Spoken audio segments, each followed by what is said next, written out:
Biblia inasema akaona ya kwamba ndani yake, juu ya kichwa chake amebeba. Na kwa sababu amebeba, Biblia inasema ya kwamba ndege wakaja, wakaanza kula vile alivyovibeba. Na anasema nyungu zile tatu ni siku tatu. Maana yake kile chakula kilihesabika katika siku. Maana yake ndani ya siku tatu alikuwa na chakula cha siku tatu kwenye kichwa chake. Anasema nyungu tatu, tuweke akombe vikapu vitatu. Mama Pini ilikuwa na chakula. Nyungu ya tatu ni siku tatu, ilikuwa na chakula. Anasema baada ya siku tatu utatolewa, watakukata kichwa. Kuna mtu mmoja amenyelewa chakula kile. Sasa anasema watakukata kichwa, mwili wako utaliwa na ndege. Kwa chakula cha mtu ni nini sasa? Mwili wake utaliwa na ndege. Maana yake kichwa cha mtu ndicho kilichobeba. Kile kichwa kilibeba kila kitu. Kichwa kilibeba siku yake ya kuishi. Juu ya kichwa yake kilibeba siku zake za kuishi, za kutolewa na kuishi. Na yule aliyokuwa analeta kinywaji kwa mfalme, naye aliota kwa namna fulani ya kwamba naye ndani ya siku tatu atatolewa. Ila yeye kinachokwenda kumponza, ndege wamekuja kula kwenye kichwa chake, wakati kichwa ni uhai. Ndege wamekaribia kichwa, wamekula katika kichwa chake, wamekuja kuchukua uhai katika kichwa chake. Shida ni moja, alikosa chepeo ya kiroho. Kwa sababu ukiwa na chepeo ya kiroho, hakuna roho yoyote inaweza ikaingia na ikaiba kilichopo katika kichwa chake. Kwa maana nikakwambia katika hivyo vita ni mpaka kitabu kile cha Efeso 6 kifanye pia kazi. Katika vita vya kichwa ni hiyo. Unaweza ukawa na siku tatu, wamekwambia ndani ya siku tatu kabisa utaenda kupokea kile ulichokisema. Unafika ndani ya siku tatu, unafika ndani ya siku mbili, kuna kitu kinapotea. Haupati kama ulivyokuwa umeambiwa. Umepanda ndani ya miezi miwili, umepanda ndani ya mwezi mmoja, umewekeza ndani ya mwaka, lakini baadaye unapata sifuri, kwa sababu ndani ya miaka kuna roho imekuja, imekula ikaua, imekula ikaua. Mungu wa neema kusaidie. Mungu wa neema asaidie maisha yako. Sema amina nzuri katika jina la Yesu. Mungu wa neema asaidie maisha yako. Agusaye kichwa amegusa uhai wa mtu, amegusa mafanikio ya mtu, amegusa hatua ya mtu. Kichwa chako sio tu kichwa tu, ni uhai wako, ni maisha yako, ni maisha yako, ndiyo sifa zako. Kuzimu kuna pambana kuwafanya watu wawe wa kawaida. Kuzimu kuna pambana kuiba fikra na mawazo ya watu ili wale watu waishi kawaida. Nimekuja kukueleza Bwana wa neema atafanya neema juu ya maisha yako. Amen. Amen. Amen. Niliwafundisha Alhamisi namna ya kutumia element. Niliwafundisha namna ya kutumia element ya rohoni, namna ya kuitumia. Sasa kama wewe hujui kuitumia, basi nenda YouTube upambane, hapo utakutana na hilo, imeandikwa pale element. Hivi nimesha haijaposti.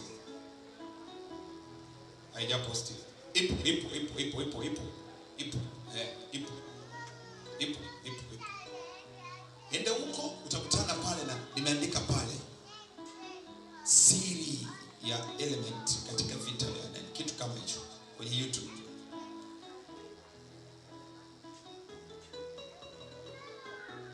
Mtu mmoja amenyelewa vizuri.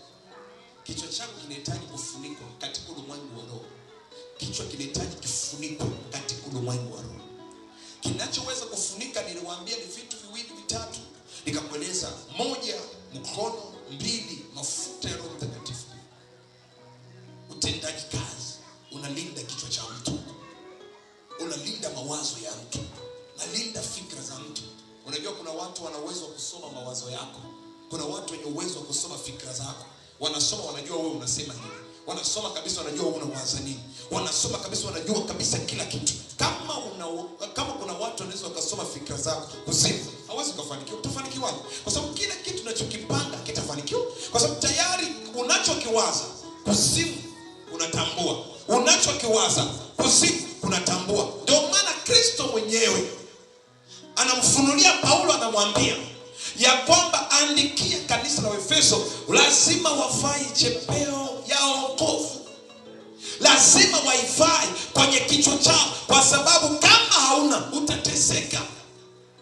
Ulimwengu wa roho ni ulimwengu wa watu ambao wenye uelewa, watu wanayoijua siri. Wanayoshinda ni watu wanayojua siri. Hawezi ukafanikiwa kama hujui siri, ni ngumu. Hata wewe ukikutana na watu waliofanikiwa, rafiki mlisoma naye, rafiki mlikaa pamoja naye, huo unatamani kumuuliza tu, siri yako ni nini? Kwa nini kila mmoja anapenda kujua, ndugu yangu wewe ulifanya nini? Wewe ukishamuuliza mtu umefanya nini mpaka umefikia hapa, nia ni kwamba siri yako ni nini mpaka wewe umefikia hapa. Kwa sababu ili kufanikiwa lazima ujue, lazima uwe na siri. Hauwezi ukashinda ulimwengu wa giza kama una siri. Hauwezi ukashinda ulimwengu wa wachawi kama una siri. Siri hiyo mpaka upewe. Siri ni ufunguo. Anayokupa siri anakupa ufunguo. Mtume Paulo anasema katika Efeso 6 mstari wake ule tusoma 12, anasema kabisa msisahau kuniombea pia. 19 anasema msisahau kuniombea ili na mimi nipate ujasiri wa kunena siri ya Injili. Unaijua siri ya Injili kuhusu vita? Unaijua siri ya Injili kuhusu kichwa? Unajua siri ya Injili kuhusu miguu yako? Unajua siri ya Injili kuhusu tumbo lako? Wanayojua siri ndio wale ambao wanayofanikiwa. Kuzimu kuna watesa watu kwa sababu kunajua namna ya kumfunga mtu. Wanaelewa tukifanya hivi tunamfunga huyu. Mtoto mdogo mchawi wa namna hii miaka 5 anaweza akafunga nyumba nzima, akamfunga baba, akamfunga mama, akamfunga mchomba, akawafunga wote, kwa sababu ana siri ambaye baba huyu mtu mzima hajui. Hiyo ni aibu, ni aibu kabisa kuwa Mkristo na kuloga na mchawi. Ni aibu. Unahitaji kujua siri hiyo leo ili usianze kulalamika. Sema amen. Shangilia vizuri kwa ajili ya Yesu Kristo. Piga makofi mazuri kwa ajili ya Yesu Kristo aliyetalia. Shangilia vizuri kwa ajili ya Mungu wa neema. Haleluya, haleluya. Biblia inasema utakatwa kichwa chako, utakatwa, utanyongwa. Watamkata kichwa, kiwiliwili chako kitaliwa na ndege.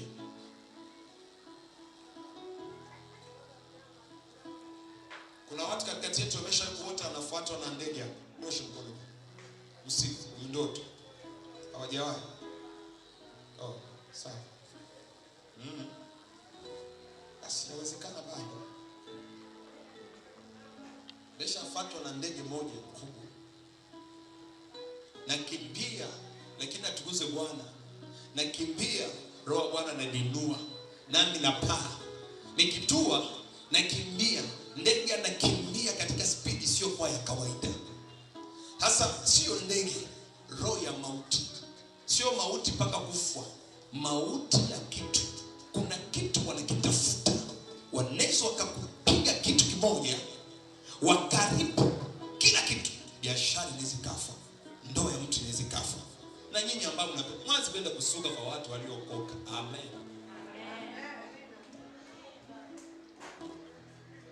Nasema hivi, mwanze kusuka kwa watu waliokoka. Tena wanakuambia waliokoka hawajui kusuka. Ni bora hajui kusuka sana ila anaokoka.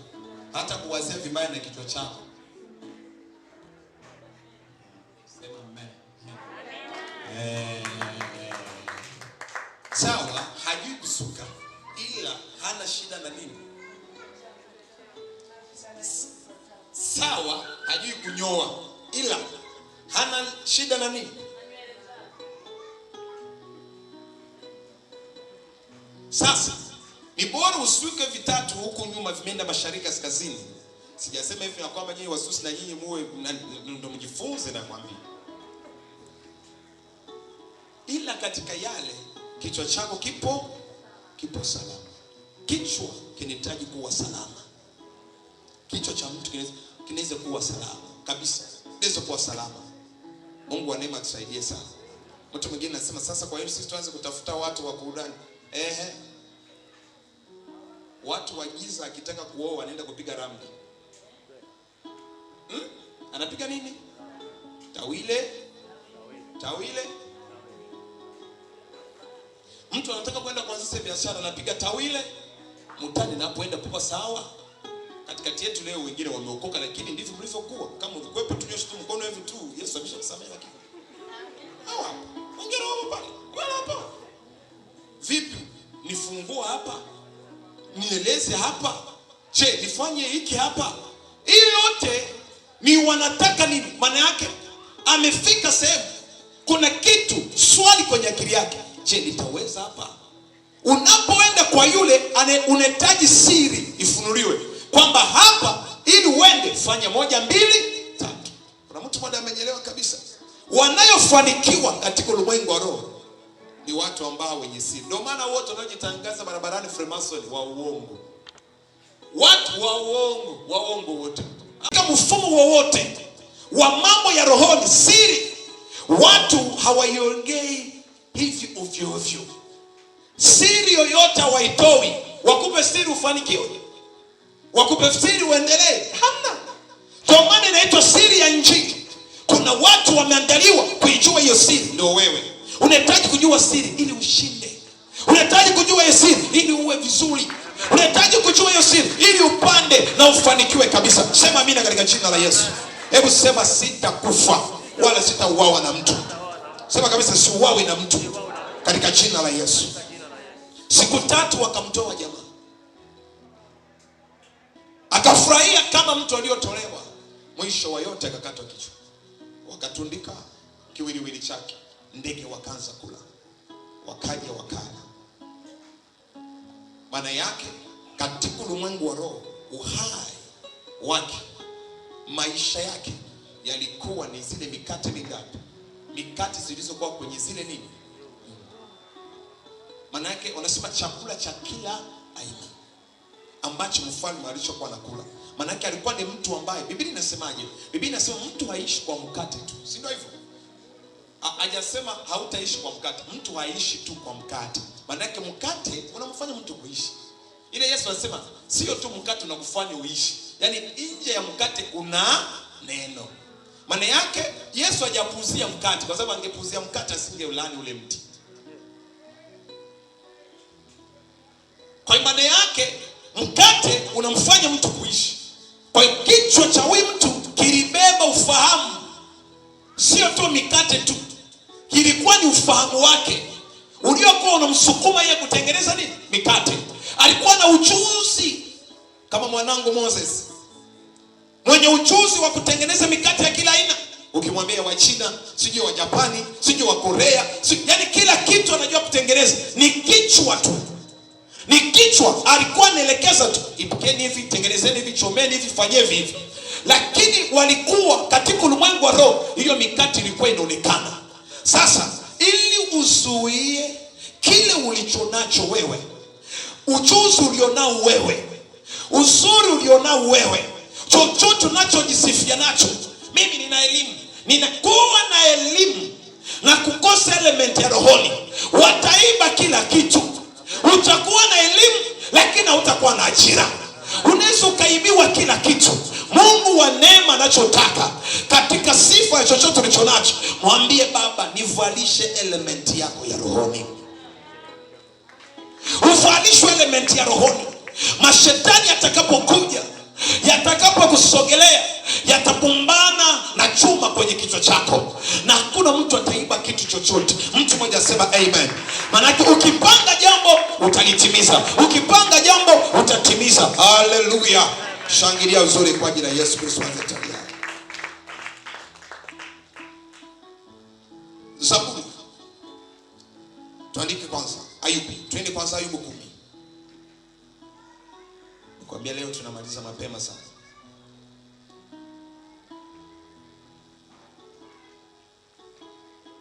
Ayubu 10:14.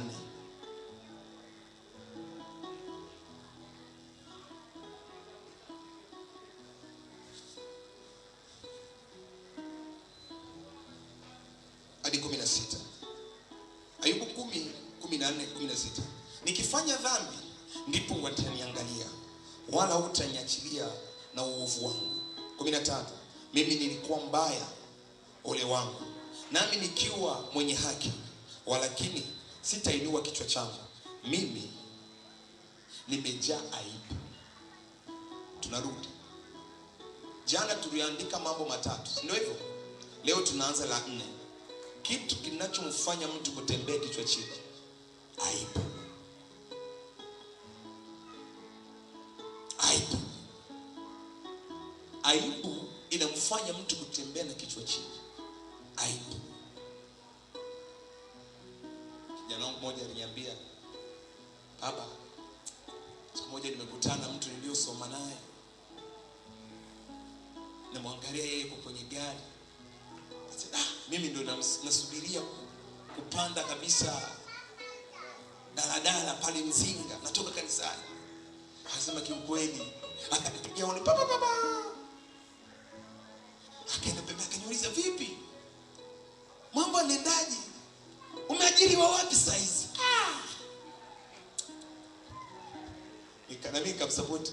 Akafikiri kwa sababu ameajiriwa watoto wameajiriwa. Sasa eti hata wewe. Nikasema usifikiri nakutia moyo lakini. Akasema niliumia. Akaenda nilipanda gari. Unajua ile vijana na ile sio ndo Dar es Salaam yenyewe. Au ndo maumivu. Dar es Salaam. Bwana Yesu asifiwe sana. Ikamfanya yeye kuinamisha kichwa. Nini? Aibu. Aibu italazimisha bila mtu kukuambia uiname chini, wewe kuinama.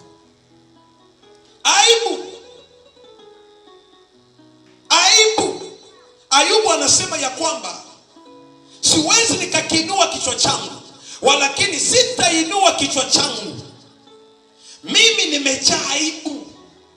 Siwezi kuinua kichwa changu, siwezi. Aibu. Mimi Ayubu niliyokuwa na chakula, na lisho wajane, watoto yatima, sikuwahi kumwona mtu anayeteseka nikashindwa kumpa chochote. Leo mimi Ayubu sina chakula tena, nimekaa mavumbini. Niliyokuwa na nyumba kubwa, niliyokuwa na vijakazi, niliyokuwa na vijana wanayofanya kazi, nilikuwa na ng'ombe, mmoja wa matajiri katika nchi. Leo mimi sina kiti, leo mimi sina kitanda changu kimekuwa ni mchanga, majipu yamejaa mwili wangu wote. Nitainuaje kichwa changu tena? Nitawatazamaje tena watu?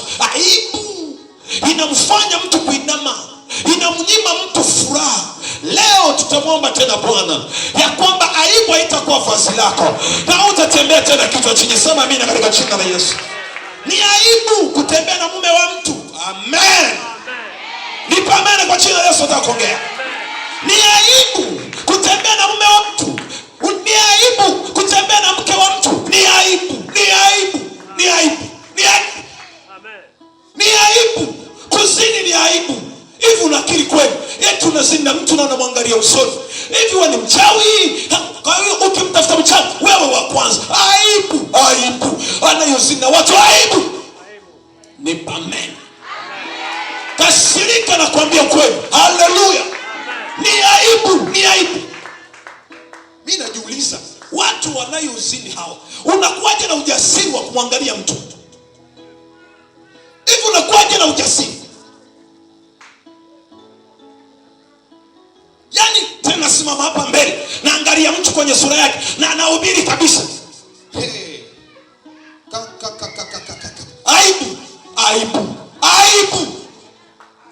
Aibu inamfanya mtu kushindwa nguvu na ujasiri wa kumtazama mtu.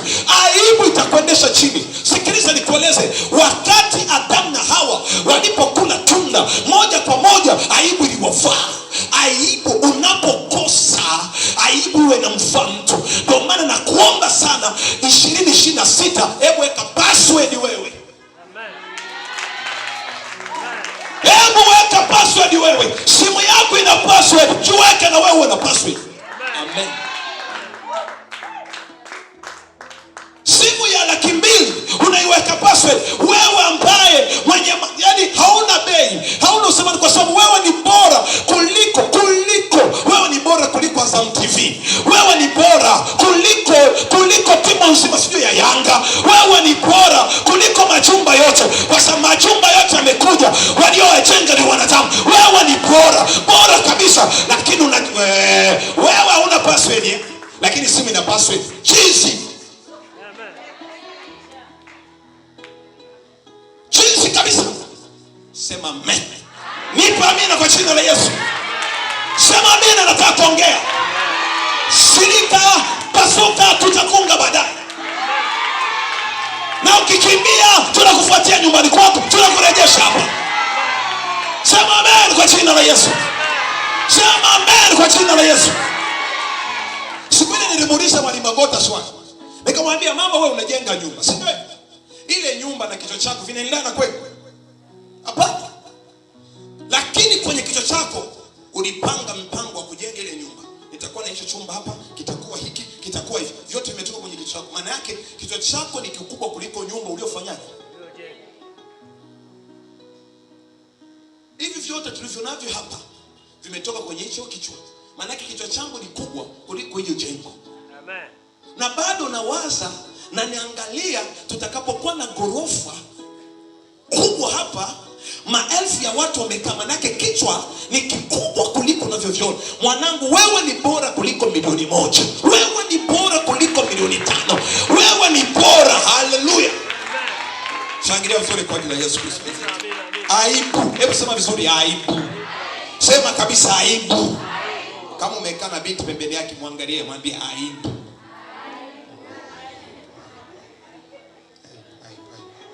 Tumpigie makofi mazuri. Jambo la kwanza ni aibu. Jambo la pili ni mateso. Anasema mimi nimejaa na aibu.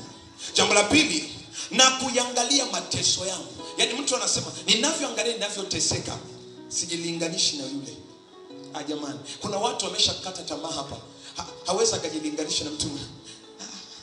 Jamani, hata kama watamkanyaga hivi kwenye, nikitaka kuongea hapa, wao wenyewe wanaongea Kiingereza, wao wenyewe wanasema kwa Kiswahili. Jamani, mateso yanakufanya mtu kufanyaje? Kuinama. Anatembea, anajiogopa. Mwaka huu hautajiogopa. Mwaka huu utatembea hivi kifua mbele. Hebu sema amina katika jina la Yesu. Mwaka huu utatembea kifua mbele. Kwa hiyo mambo haya katika Ayubu yanaongeza katika kile tulichoangalia jana. Kwa hiyo aibu inamfanya mtu kuinama, na mateso inamfanya mtu kuinama. Sema Baba, katika jina la Yesu, piga makofi yako, sema sasa nakataa roho ya aibu. Sema mwaka huu aibu haitainamisha kichwa changu. Nakataa kwa jina la Yesu. Nakataa kwa jina la Yesu. Sitaona aibu. Kuhusu watoto wangu sitaona aibu. Baba, kuna watu wengine wanaonea aibu watu wazazi wao. Wengine wanaonea aibu. Wanachonea wenyewe aibu. Omba kwa jina la Yesu. Sema ninakataa 2026 sitaonea aibu. Sitajionea aibu kwa sababu mimi ni kichwa wala sio mkia. Omba kwa jina la Yesu. Rakapa ya mama, reka baba baba, esakata ya mama, eka baba baba. Yandaraba sakata reba baba sande reka brode kamaya sakata ya baba. Omba kwa jina la Yesu. Sema sitakionea aibu. Sitakionea tena aibu. Bwana wa rehema, okoa maisha yangu. Inua kichwa changu. Nimechoka hiyo aibu. Inua kichwa changu. Nimechoka hiyo aibu. Inua kichwa changu. Nimechoka hiyo aibu. Inua kichwa changu. Nimechoka hiyo aibu. Omba kwa jina la Yesu. Nimechoka hiyo aibu. Aibu kwenye ndoa, aibu kwenye kazi, aibu kibiashara, aibu kwenye mtaji. Sema nimechoka Bwana, nimechoka hii aibu. Hii aibu nimeichoka. Nimeichoka Bwana katika jina la Yesu. Sema nimechoka Baba, nimechoka hiyo aibu katika damu ya Yesu. Katika damu ya Yesu nimechoka hiyo aibu. Sema kwa jina la Yesu. Sema kwa damu ya Yesu. Sema Baba. Sema tena Baba, nimechoka hiyo aibu kwa jina la nani? Shangilia kwa jina la Yesu Kristo wa Nazareti. Sema amina katika jina la Yesu. Kitabu cha Ayubu 11. Nini ambayo naweza kufanya ili kwamba kichwa changu kisinamishwe 2026?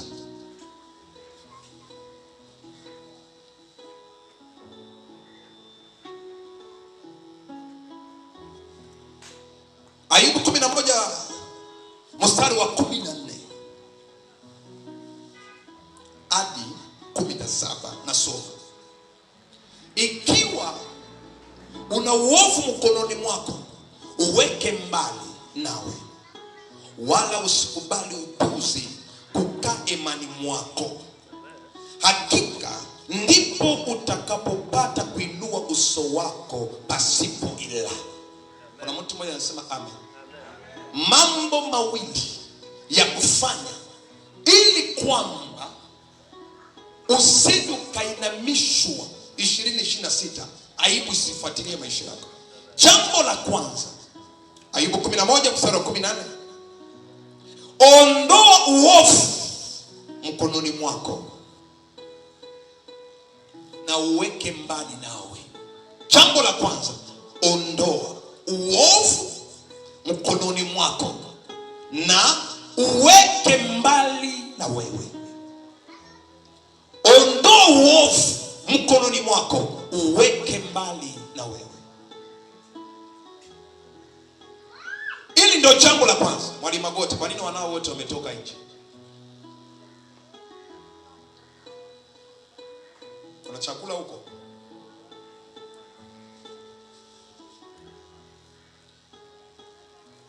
Ikiwa unataka kuona hatua, Biblia inasema ikiwa una uovu mkononi mwako, uweke mbali nawe. Jambo la kwanza, uweke mbali uovu, uweke mbali na maisha yako, ili usinamishwe tena, ili usione aibu katika maisha yako. Jambo la kwanza, ondoa uovu, usiwe katika mikono yako. Uovu maana yake nini? Kuna tofauti kati ya uovu na dhambi na makosa. Uovu ni maisha ya mtu ambayo hataki kuacha dhambi zake, hataki kuacha makosa yake, anaendeleza kila mara na kila wakati, yupo kwenye jambo ni lile lile. Ni kweli ulikunywa pombe, ulikuwa unakunywa na ukaambiwa acha pombe, kuliko uache ukaanza kunywa kwa siri. Sasa ukaanza kufanya sasa kwa siri, kwa sababu unaendeleza kwa siri, haitakuwa tena dhambi, itakuwa ni uovu, kwa sababu uovu unakaa ndani ya damu. Uovu ni nini? Uovu ni maisha mabaya yanayosababishwa na mtu wakati ambapo hataki kufanya jambo, lakini anajisikia afanye tu ile jambo. Maana yake, mimi nilikuwa nakunywa pombe, sawa, nilikuwa nakunywa sigara kwa muda mrefu, kwa sababu niliambiwa ni dhambi, nikaokoka, nikaambiwa ni nini? Ni dhambi. Nikaanza kuona ni ngumu sana mimi kuacha, nikaanza kutumia kwa siri. Kwa nini? Kwa sababu moyo wangu unataka kile kitu, moyo wangu unapenda sigara, moyo wangu unapenda. Sasa nitaanza kufanya kwa uficho, nitaanza kufanya kwa uficho, nitaanza kuibia. Unaanza kuibia, unafanya ile jambo, unaibia, unafanya ile jambo, naibia, naenda napiga bia kidogo, naibia kidogo, unafuta, akili ingie kichwani kidogo, bangi, unafuta, unarudi, unakula na shingom ile nani ile itaje bijiji. Sasa ili watu wasielewe kwamba hapa pana nini, pana kitu kilichopita, uovu.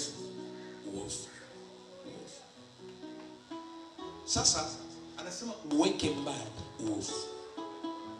Hiyo ni kanuni ya kwanza, ili kichwa chako kisiname. Unataka 2026 uone mwanga, eka mabaya pembeni. Eka mabaya pembeni.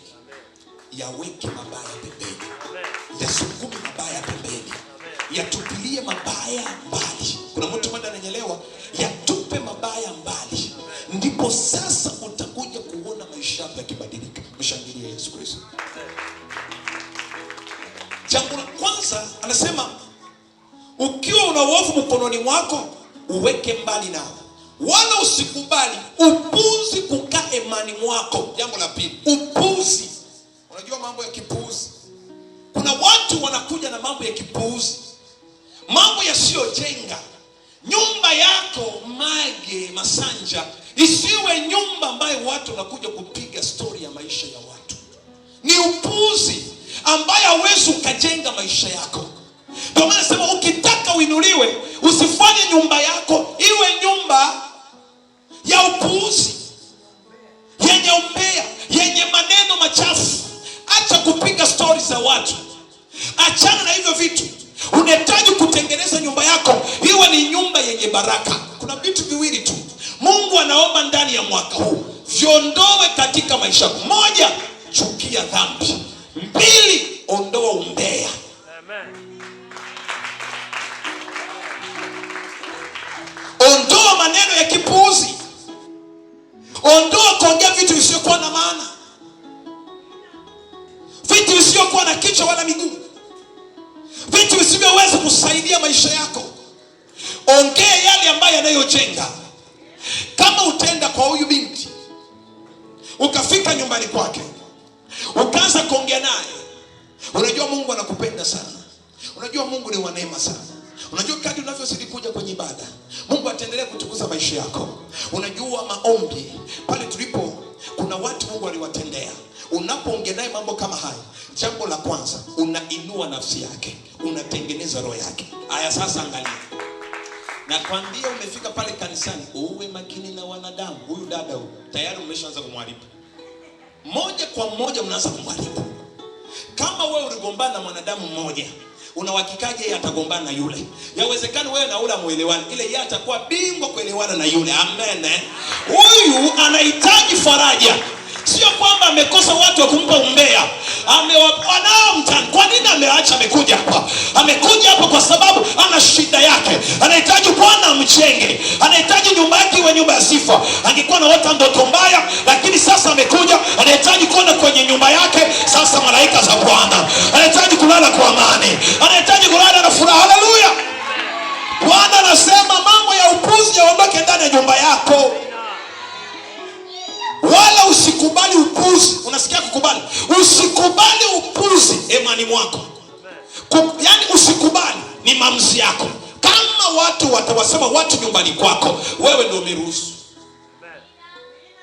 Wewe ndio umeruhusu. Wewe ndio unaruhusu. Ile energy unayotumia sana kusema watu, itumie kuombea watoto wako na kujiombea mwenyewe. Nipa amen. Hiyo energy unayoitumia kwa kuzidi kuwakosoa watu, itumie kujiombea mwenyewe. Acha kuwakosoa watu. Wanadamu wana makosa yao. Tumia hiyo nguvu wewe kujipamba mwenyewe rohoni. Amen. Haleluya. Toa upuzi nyumbani kwako. Ndio maana kuna muda niliwaambia hapa, kuna watu walikuwa wanampigia kama mke wangu simu. Nikamwambia kuanzia leo hakuna kuwapokelea watu simu. Kuanzia sasa sitaki mtu yoyote akupigie tena simu, kwa sababu hawana maisha ya kufanya. Mimi nahitaji watu wenye maisha. Acha maneno, leta mawazo. Acha maneno, leta mawazo. Acha maneno, leta wazo. Alo baba apostle, sisi hapa baba tumeona pale joto limezidi, nikinunua feni moja baba ni nzuri. Ndio wazo ile tunatafuta sisi. Watu wanapepewa, haleluya. Sasa wewe maneno yamezidi tu.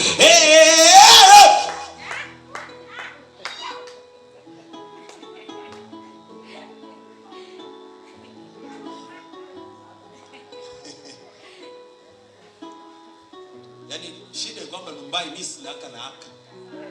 Mimi haka amna. Haka mimi. Yaani mimi ni safari. Yaani mezi haipiti. Sina kugandisha sijui. Friji yangu imeshakufa zamani. Compressor amna. Ndio maana mnajua. Mnaogopa kuja kuniambia kwa sababu unajua baba ana compressor. Yaani mimi sina. Ukisha kuja kuniambia ule dada Stella amesema hivi na hivyo, mimi namfuata. Stella mwanangu vipi? Nimesikia kwamba wewe umenisema 1 2 3. Baba nani kasema? Huyo hapa.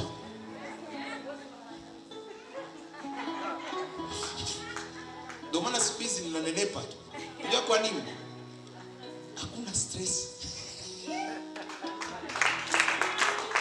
Niliwaambia nina mioyo miwili size. Nina moyo wa huduma na moyo wa familia. Mtu pekee duniani ana mioyo miwili, mimi hapa.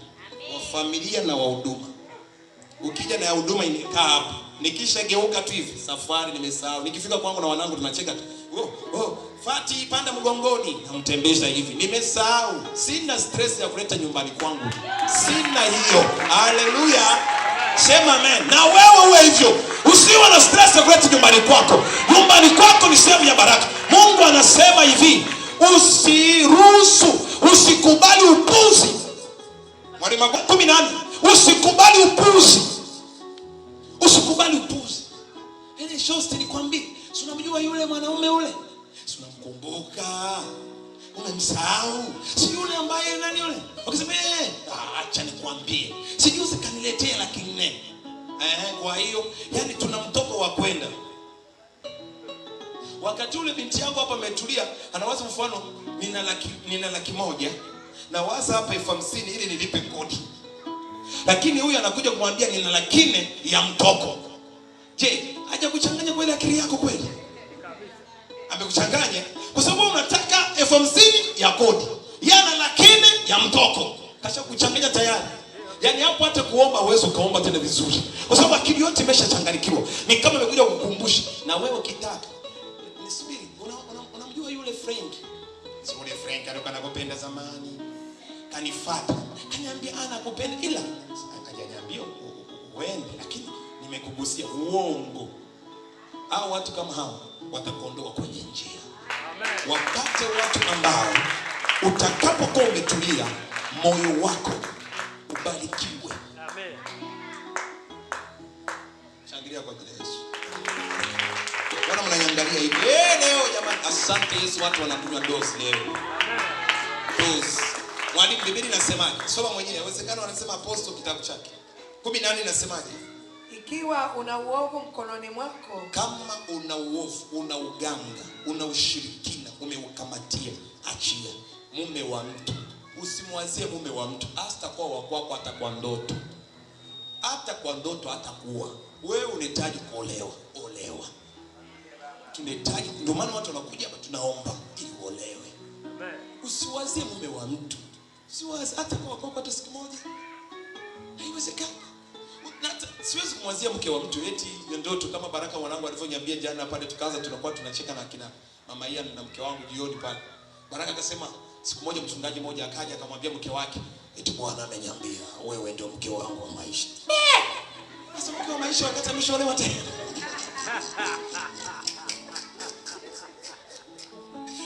Sasa jamani, mke wa maisha wakati tayari ameshaolewa, baba mchungaji. Kwani baba mchungaji? Haiwezekani. Yaani siwezi leo nikamwambia mtu kwamba utakuwa mke wangu, haiwezekani. Mke wangu ni huyu hapa tu. Wewe umekuja hapa. Kama unamtaka Apostle John, acha nikuombee Mungu. Si unataka kuwa anakolewa na mchungaji, ila uwe na imani. Kwa sababu maneno utasema wewe. Kuwa mke wa mchungaji ni zawadi. Amen. Kuolewa na daktari, kuolewa na mchungaji, kuolewa na waziri, kuolewa na rais. Watu hao sio jambo rahisi. Hawatakuwa na muda na wewe kwa muda mrefu. Muda mwingi wewe unatoka, muda mwingine kulala kanisani, muda mwingi wana watu, muda mwingi unaongea sana. Unaweza kana sema hivi, unaanza kuongea nyumbani kwako mpaka mke wangu na watoto wanaenda kulala. Kwa hiyo kidogo, baba, mimi jamani baba. Baba katika jina la Yesu. Baba katika jina la Yesu. Baba nafungua. Amen. Mungu anema kutetea. Amen. Unaweka tu mikono hivi, unao mikono kula.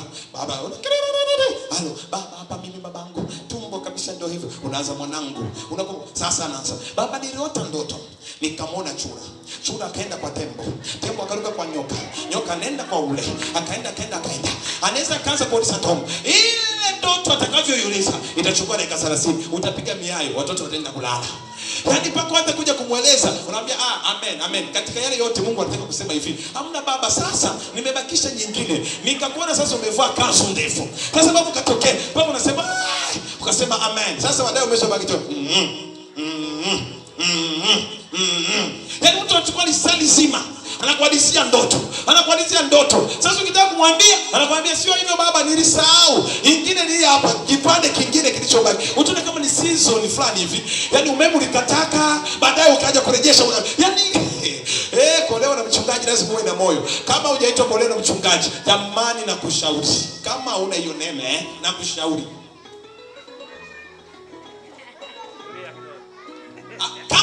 hiyo neema. Mimi nakushauri ile, ukiwa na wito, basi kuolewa na mchungaji ni wito.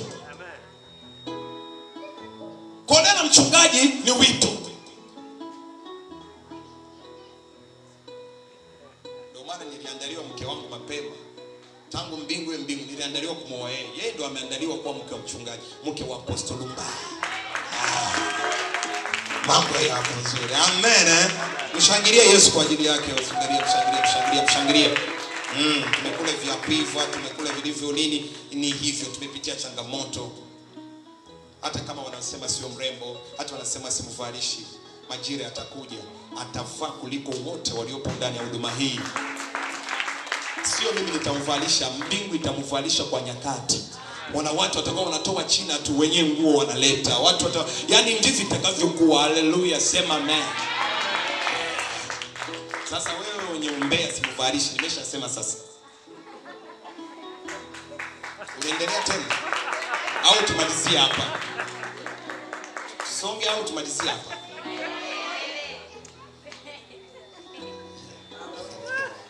Emze. Mambo haya na mambo. Yaani sijui wanataka tusonge tena au nakwambia nimeshelewa. Haumvalishi, hampendi. Sikupendi wewe na sijawahi kukupenda. Na nataka kuambia, nasikia kuna tu maneno fulani wanasema eti Apostle amesema anampenda binti fulani. Sikiliza, hakuna binti yoyote ambaye nimeshamwambia nampenda kama mke wangu. Kama nikikwambia nakupenda, napenda kazi unayoifanya.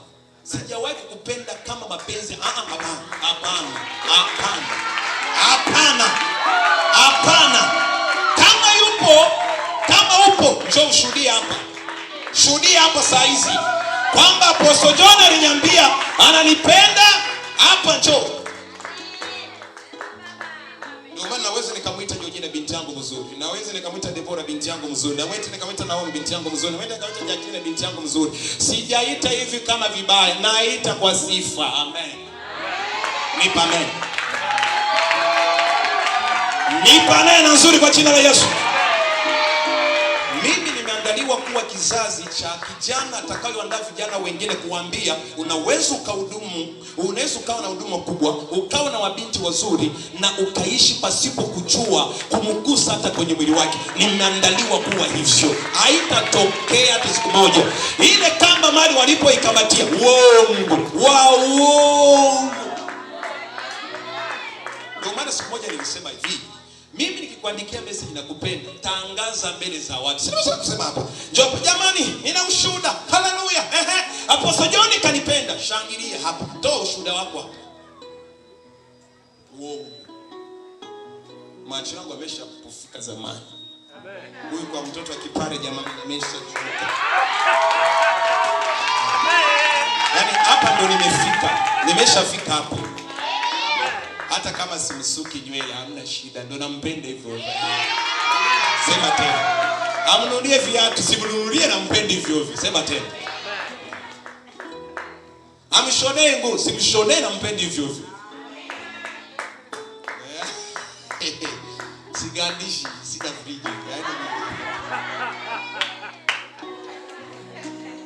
Piga makofi kwa ajili ya Yesu.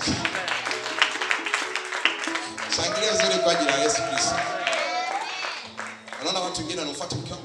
Wanaume sio wa kuamini. Kama wewe hauamini wa kwako, usimuende kumchochea mke wangu eti asiniamini. Mimi naaminika. Hapa naaminika. Ananijua vizuri. Acha nitengeneze kwanza kidogo. Eti wanaume hawaaminiki. Anaweza kukupiga chenga, uongo. Kama wewe ni bingwa wa machenga, pambana na ya kwako ya machenga. Tuache sisi. Mimi naitwa Lumbai. Wa kwako sijui anaitwa Solos. Amen. My wife, I love you so much. Nimefuta wingu nimefuta.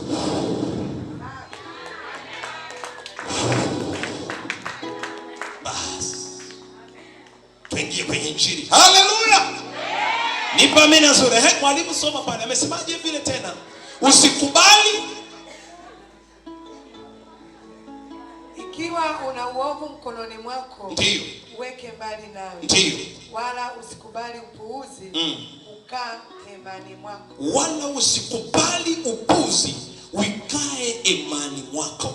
Hebu piga makofi kwa jina la Yesu.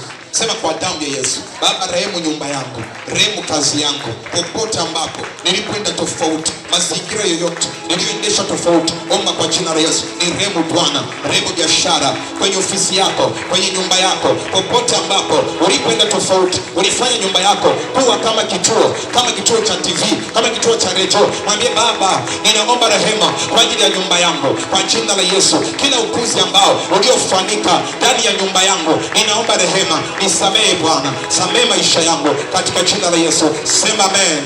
Sema amen kwa jina la Yesu. Bye. Mstari wa unayofuata mwalimu unasemaje? 15 anasema hakika baada ya kuacha hivi vitu viwili anasema hakika ndipo utakapopata kuinua uso pasipo ila. Unaelewa? Hakika ndipo utakapopata kuinua nini? Uso wako. Vitu viwili vinavyozuia mtu asifanyeje? Asinue uso wake. Moja ni dhambi, mbili ni mambo ya kipuuzi, mambo yasiyokuwa na maana. Bwana Yesu asifiwe sana. Nimemsema mwalimu Magota kwako, si ndivyo mzee? Nimemsema mwalimu Magota kwako. Kwanza mwili mambo mbaya 1 2 3. Tuko pale pale, mwalimu anaingia. Mimi niliyokuambia nitajisikia moja aibu. Si ndio hivyo? Kwa sababu akija mzee, mama, Bwana Yesu asifiwe sana. Karibu. Na mimi Bwana Yesu asifiwe sana. Wewe utakuwa unajiangalia ili uone. Mwalimu. Yaani kama watu wao tunakataja hapa hivi sio kwa ubaya, lakini tunakataja hapa aibu tayari imeshaanza.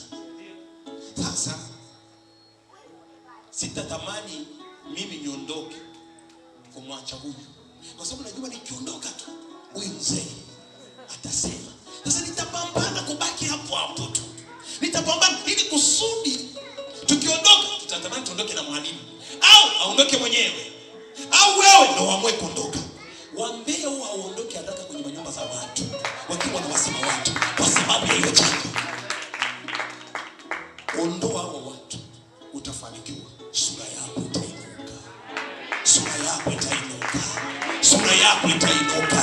2026 sura yako Mungu anasema ndipo utainua sura yako bila hila yoyote. Maana yake utakuwa na uhakika. Natangaza 2026 hakuna hila. Sura yako utainua. Sura yako utainua. Sura yako utainua. Sura yako utainua. Sema amina kwa jina la Yesu. Shangilia vizuri kwa jina la Yesu. Tunaomba hapa, Mungu inua sura zetu. Na wewe jilinde na mambo haya mawili. Acha dhambi. Usiingilie upuzi ndani ya nyumba yako. Baraka inaanzia ndani ya nyumba yako. Usiruhusu watu kuongelea mambo machafu, mambo mabaya ndani ya nyumba yako, kwa sababu baraka inaanzia nyumbani kwako. Wengine ongelea nao nje, acha ongee mambo yao ya upuzi. Usiwalete nyumbani kwako, kwa sababu ndani ya nyumba yako kuna baraka yako. Ndani ya nyumba yako kuna mafanikio yako. Ndani ya nyumba yako kuna maendeleo yako. Kwa maana Mungu anasema usiwalete hemani mwako. Yaani hema yako ni hema takatifu. Nyumba yako ni takatifu. Waeke nje ili usilete unajisi ndani ya nyumba yako. Hapo ndipo utainua sura yako. Na tangazo ya kwamba kwa sababu utaenda kutii mambo haya, Bwana atainua sura yako. Sura yako itang'aa. Sura yako itafanikiwa. Sura yako nasema sura yako itaonekana. Sema amen. Mungu wa neema tubariki sana. Jambo la mwisho mwalimu anasemaje? Baada ya kuinua sura yako bila hofu, jambo la pili anasema naam, utadhibitika. Wala hutakuwa na hofu. Wala hautakuwa na hofu. Umenyelewa vizuri? Umenyelewa vizuri? Mtu mmoja asema amen. Mtu mmoja asema amen. Bwana Yesu asifiwe sana. Bwana Yesu asifiwe. Je, mtu akiwa anafanya jambo mbaya, unajua ni vigumu sana kumshauri mtu.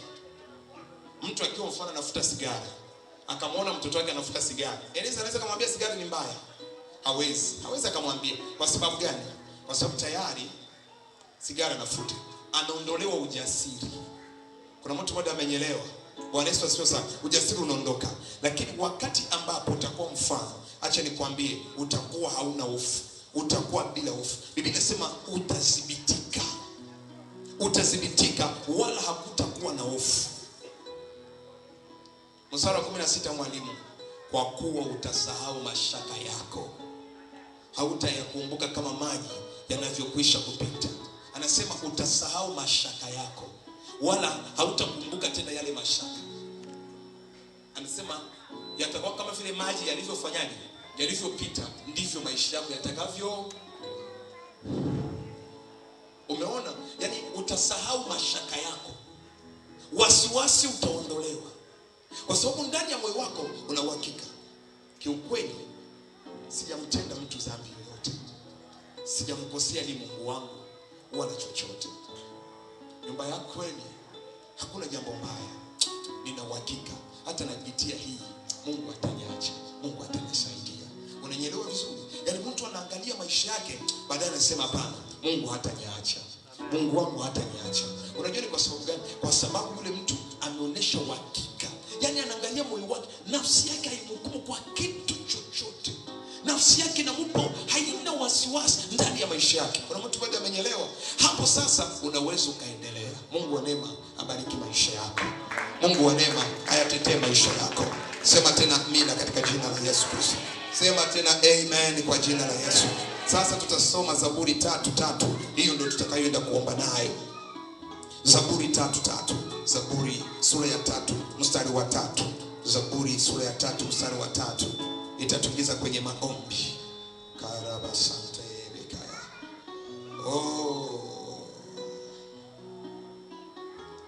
Biblia inasema, na wewe Bwana ngao yangu pande zote, utukufu wangu na mwindu wa kichwa changu. Haleluya, haleluya, haleluya.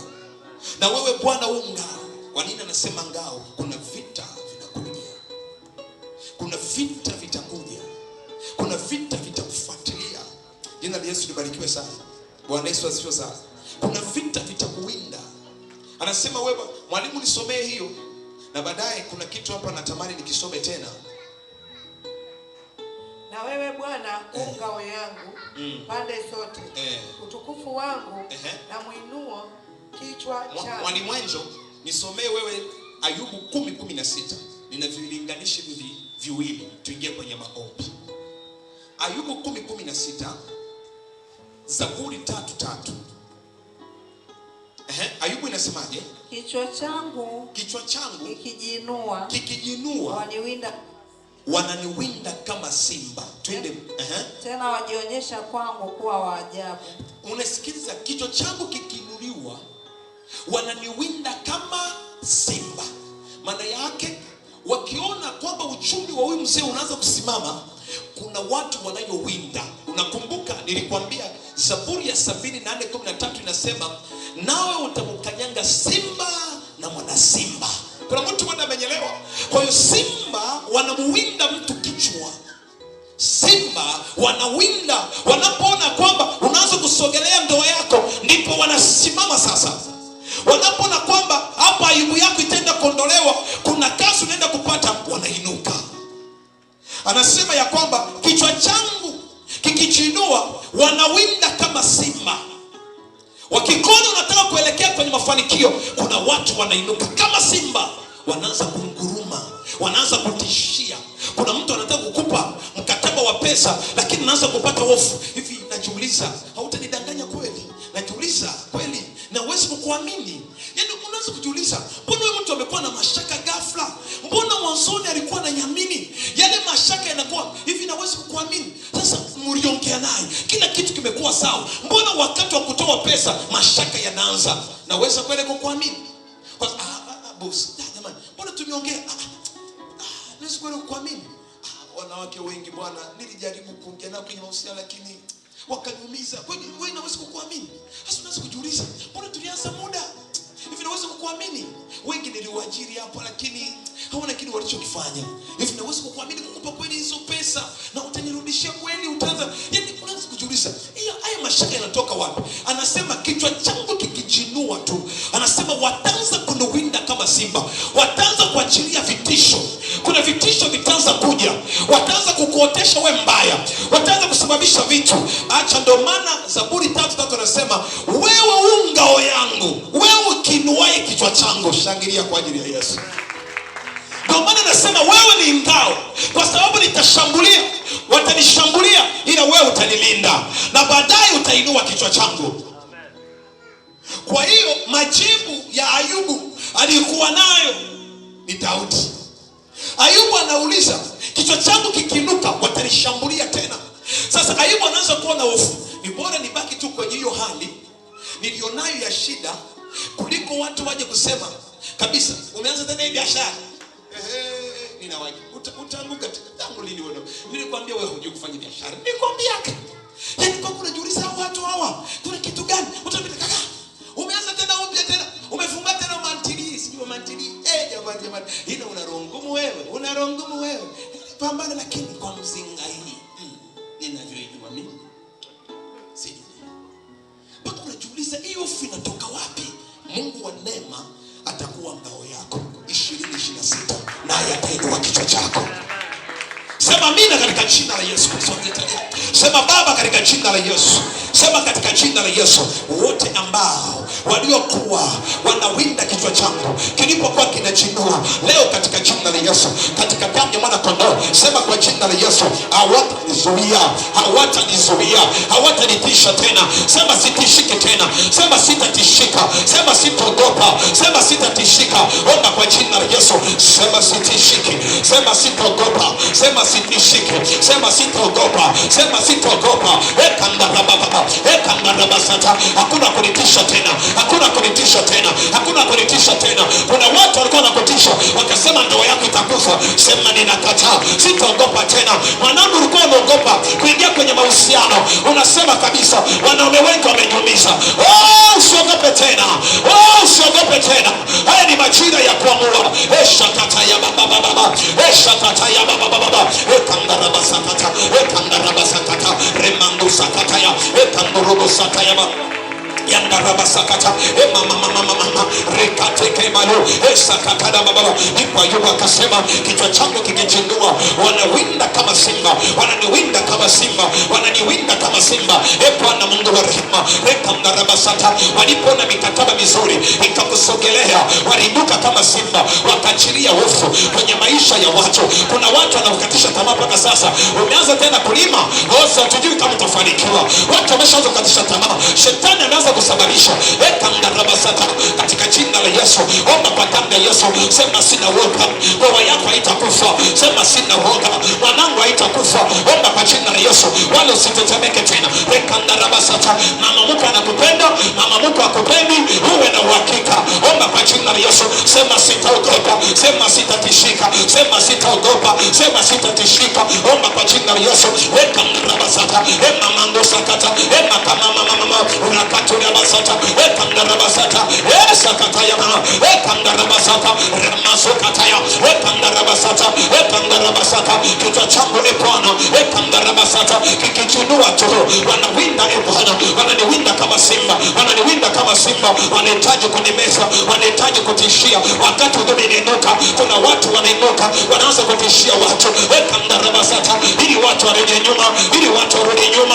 Bwana kwa jina la Yesu, ekandarabasata, hatutofia tena kwa damu ya mwana kondoo. Sakata ya baba, ekandarabasata, rekete mama, sakata ya, sakata ya baba, sakata ya baba. Unaomba vizuri sana shujaa, ekandarabasata, unaomba vizuri sana shujaa. Omba kwa jina la Yesu. Sema sitaogopa tena, ekandarabasata, sema siogopi, sema kabisa siogopi, ekandarabasata, ekababa yandarabasata, ekababa, sema kabisa siogopi. Kuna jambo litaka kufanya lakini ukapata hofu. Kuna jambo litaka kufanya lakini ukaona woga. Hapana kuogopa mwanangu, usitetemeke tena, usiogope tena. Rakandarababa, sema sitatetemeka, sema siogopi tena. Ekandarabasata, kichwa chako kimeinuliwa. Ekandarababa, sakata ya mama, sakata ya mama, sekete mayaka. Ekandarababa, unaomba sana vizuri. Ekandarabasata, endelea kuomba tena. Walikutisha kabisa. Leo kuna watu ekandarabasata, emandarababa, wanaogopa hata kufanya kazi, wanaogopa tayari hata kupeleka barua ya kazi mahali. Wanasema tunajua hawatanichukua tena. Anasema najua sitachakaa mwanangu. Usiogope, usiogope, sema siogopi, sema sitaogopa. 2026 sema sitaogopa. Ekandarabasata, ekandarababa, eshakata ya baba, ekandarabasata. Tena wananijia, ekandarabasata, tena wananyeshea kwangu kama maarufu kama waajabu, wanaonesha kama wao ni watu wa ajabu. Nakataa nguvu zao, nakataa. Sema nakataa, sema nakataa, sema nakataa, sema nakataa, sema nakataa, sema nakataa, sema nakataa kwa jina la nani, kwa jina la nani. Rakandara baba, endelea sekete mayanga sakare baba rika mayango sekete rebiaka rika mayanga basata. Wewe Bwana ungao langu pande zangu zote, omba kwa jina la Yesu. Zaburi 3:3 Bwana upanga ekangara basata. Na wewe Bwana ungao yangu pande zote, omba tangaza sasa. Na wewe Yesu Kristo, wewe ni ngao langu pande zote. Bwana wewe ni ngao langu, kichwa changu kinenuka, kichwa cha uchumi wako kinaenda kusimama, wakija watakutana. Yesu ni ngao letu, Yesu ni ngao letu, Yesu ni ngao lako, Yesu ndio ngao, Yesu ndio ngao lako. Ekandara baba, utukufu wangu ekandara baba, na mwingi wa kichwa changu ekandara basata. Hata kama watu hawajakusaidia wewe kufanikiwa, hata kama kuna watu walikusemea mabaya ili wewe usiolewe, hata kama kuna watu walikusemea mabaya ili wewe usiachiliwe, nakuja kukuambia, nakuja kukuambia aniwaye vichwa vya watu ni Yesu wa Nazareti. Yesu anainua kichwa chako, Yesu anainua kichwa chako, Yesu anainua kichwa chako. Zaburi 3:3 ekandara baba sakata ya baba ekandara basata ekandara basakaba. Yesu ni utukufu wangu, Yesu ni utukufu wako, na mwinua kichwa changu. Omba kwa jina la Yesu, sema wewe Baba ndio uinua kichwa changu ekandara basata. Kuna watu walikataa, walisema msimpongeze. Kuna watu wanakushamira, kuna watu wanakushambulia, kuna watu hawakutaki, hawataki kichwa chako, hawataki uonekane, hawataki ujulikane, wanapambana na wewe. Kuna watu walisema hatuwezi kumupa kazi, tumupe kazi ajione, tumupe kazi ajione. Nakuambia ekandara basata, wamekunyima tenda. Yesu ndio tenda yako. Hebu tangaza sasa, Yesu ndio ndoa yako, Yesu ndio biashara yako, Yesu ndio tenda yako. Rikema ya sakaya mama reka mama zeke ya mama sakataya mama ekangara baba. Kuna dakika 2 zimebaki, omba kwa jina la Yesu. Sema Yesu, wewe ni kila kitu kwangu, wewe ndio tenda yangu, wewe ndio ndoa yangu. Omba kwa jina la Yesu, sema kabisa hivyo. Yesu ni ndoa yako, Yesu ni biashara yako, Yesu ni utaji wako, Yesu ni pesa yako. Ekandara baba ekandanda kababa yandarabasaka ekandarababa. Na wewe Bwana, wewe ni ngao langu, wewe ni ngao langu pande zangu zote, utukufu wangu. Mwinua kichwa wangu Yesu Kristo wa Nazareti, mwinua kichwa wangu Yesu Kristo wa Nazareti. Yeye atakayoninua, yeye anayoninua, yeye aliyoninua kichwa changu miongoni rakandarabasata, miongoni mwa watu wengi. Yesu anakuinua kichwa. Sema wewe Bwana ndio uninuaye kichwa ekandarabasata emandarababa. Natangaza kwa jina la Yesu kandarabasata. Umeinua sana, umeingia kwenye nyumba yako ya ndoa ukiwa na maumivu. Yesu anainua kichwa chako, Yesu anainua kichwa chako. Sakata ya mama, sakata ya mama ekandarababa. Tangu ingia kwenye ofisi kuna mambo ni mengi sana yanakufuatilia. Yesu anainua kichwa chako. Sakata ya mama ekandarabasata. Hawanisaidia wao, hawakunisaidia wao, ila Yesu ni msaada. Wewe ndio msaada wangu kwa jina la Yesu Kristo wa Nazareti. Sema kwa sauti yangu namwita Bwana, naye ananiitikia toka mlima wake mtakatifu. Sema kwa sauti yangu namwita Bwana, naye ananiitikia toka mlima wake mtakatifu. Sema tena kwa sauti yake Bwana, kwa sauti yangu namwita Bwana. Sema kwa sauti yangu mimi, taja majina yako. Sema kwa sauti yangu namwita Bwana. Sema kwa sauti yangu mimi. Wewe nani? Wewe nani? Sema namwita Bwana. Sema namwita Bwana. Sema namwita Bwana, naye atanitikia kutoka mlima wake mtakatifu. Sema kwa sauti yangu nami namwita Bwana, nami namwita Bwana, naye atanitikia, naye atanitikia. Sema amenitikia, sema amenitikia. Sema leo Bwana amenitikia, Bwana amenitikia, Bwana amenitikia kwa jina la nani? Mungu akubariki. Mungu akubariki. Mpigie Yesu makofi mazuri. Nilikwambia leo tutatoka kidogo mapema. Saa 1:16. Acha tumtolee Bwana sadaka.